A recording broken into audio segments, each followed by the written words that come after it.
O Senhor esteja convosco. Ele está no meio de nós. Proclamação do Evangelho de Jesus Cristo segundo Mateus. Glória a vós, Senhor. Naquele tempo, disse Jesus aos seus discípulos: Vós sois o sal da terra. Ora, se o sal se torna insosso, com que salgaremos? Ele não servirá para mais nada, senão para ser jogado fora e ser pisado pelos homens. Vós sois a luz do mundo. Não pode ficar escondida uma cidade construída sobre um monte. Ninguém acende uma lâmpada e a coloca debaixo de uma vasilha, mas sim num candeeiro, onde ela brilha para todos os que estão em casa. Assim também brilhe a vossa luz diante dos homens, para que vejam as vossas boas obras e louvem o vosso Pai que está nos céus. Palavra da salvação. Glória a vós, Senhor. Sentemos. Meus amados irmãos e irmãs, a palavra de Deus que Ele nos transmite hoje não é difícil de ser compreendida, entendida por nós. Penso que a palavra de Deus nunca é difícil. Ela nunca é difícil de ser entendida. Ela é difícil de ser vivida, colocada em prática. Às vezes nós falamos não entendê-la para poder passar mais tranquilo, sem praticar, né? Mas na verdade nós compreendemos essa palavra. Por quê? Porque antecipadamente Deus ele já depositou no nosso coração a sua vontade, quando envia sobre nós o Espírito Santo. O Espírito de Deus que está em nós nos revela, nos ensina aquilo que é de Deus. Então nesse Evangelho de hoje nós escutamos essas palavras de Jesus. E como podemos compreendê-las?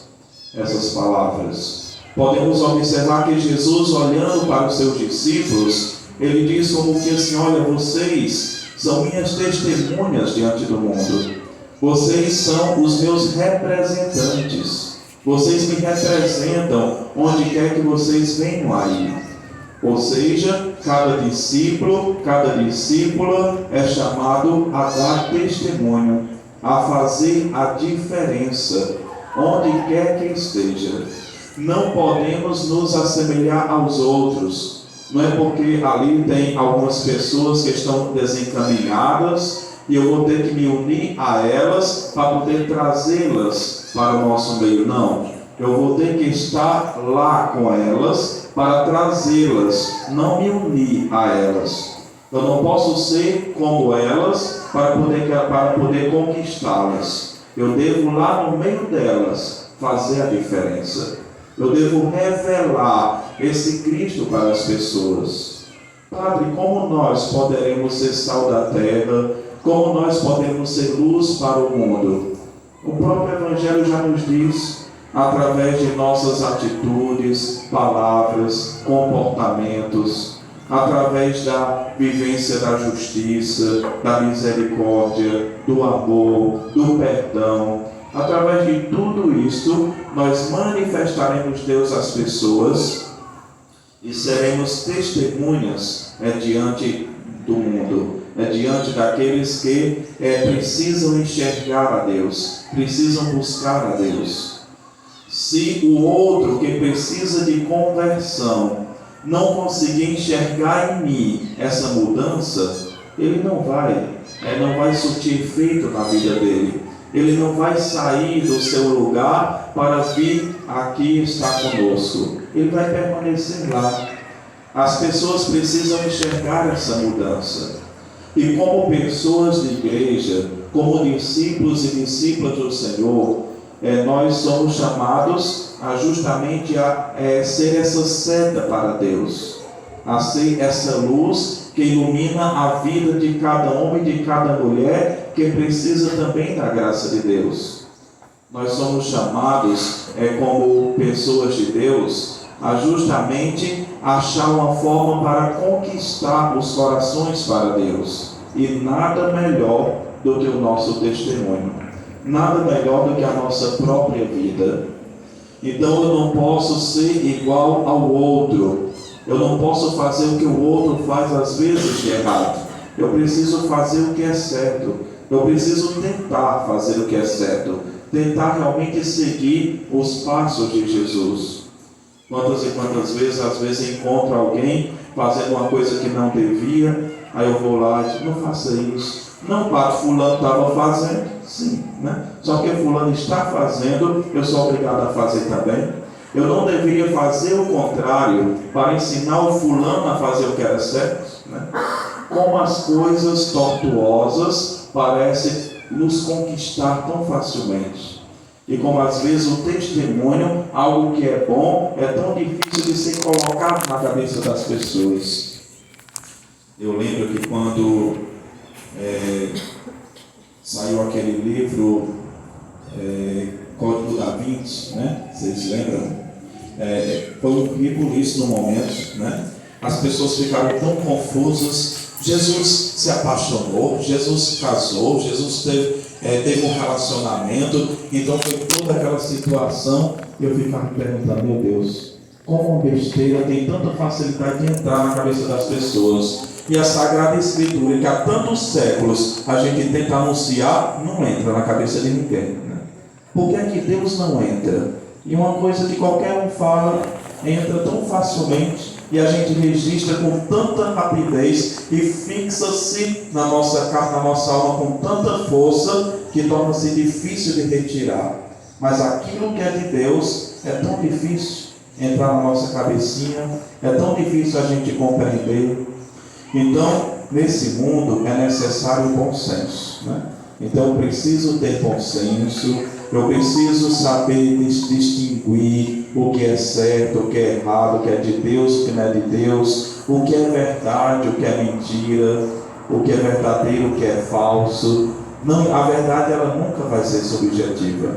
Eu nunca vou ter a minha verdade e você a sua verdade. Não, isso não existe.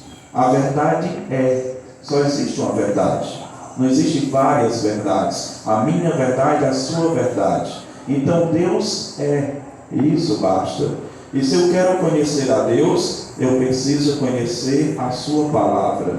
E se eu quero ser luz no mundo, se eu quero ser sal para a terra, se eu quero ter sabor, eu preciso me preencher totalmente desse Deus, para ter o que oferecer. Uma jarra vazia não pode oferecer nada. Uma mão vazia não pode ofertar nada. É necessário que nessa mão eu tenha alguma coisa para poder oferecer a vocês.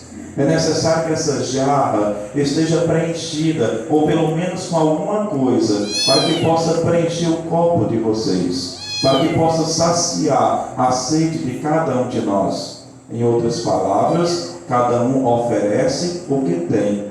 Se eu não realizar esse encontro com Deus, como apresentá-lo a vocês? Se eu não buscar conhecer a verdade de Deus, a palavra de Deus, como falar, como dar testemunho às pessoas? E eu sempre costumo falar que não necessariamente eu preciso saber pregar, eu preciso saber anunciar a palavra de Deus para poder evangelizar. Você pode evangelizar de forma mais concreta com o seu testemunho, com o seu comportamento. Porque o que nós encontramos às vezes são muitas pessoas que falam demais, mas vivem de menos. E aquilo que você faz, não tem como você desfazer. Aquele testemunho que você dá, não tem outra pessoa que possa, de maneira alguma, desfazer o seu ato, a sua ação, a sua vida. Então Deus nos chama a ser discípulo verdadeiro. Sejamos verdadeiros discípulos. Nós estamos em busca dessa santidade, dessa comunhão com Cristo. Somos perfeitos? Talvez ainda não, mas estamos em busca dessa perfeição em Deus. Caminhamos juntos. Então, todos nós, nessa caminhada, somos chamados a fazer a diferença. Então o sal se perde o seu sabor, não serve para mais nada, mas para ser jogado fora. Se nós olharmos para a nossa Mãe Maria Santíssima, como nós, ao olhar para ela, ao parar ali, sentar em um local, contemplar a imagem de Nossa Senhora, quantas coisas vêm à nossa cabeça, quantos testemunhos, quantas virtudes, só ao contemplar a imagem de Nossa Senhora, por causa da sua vida, por causa da sua forma de ser, por causa de tudo aquilo que Deus realizou nela. Que as pessoas também, ao olhar para nós, possam também enxergar as nossas virtudes, o nosso testemunho, o nosso comprometimento com Deus. Louvado seja nosso Senhor Jesus Cristo.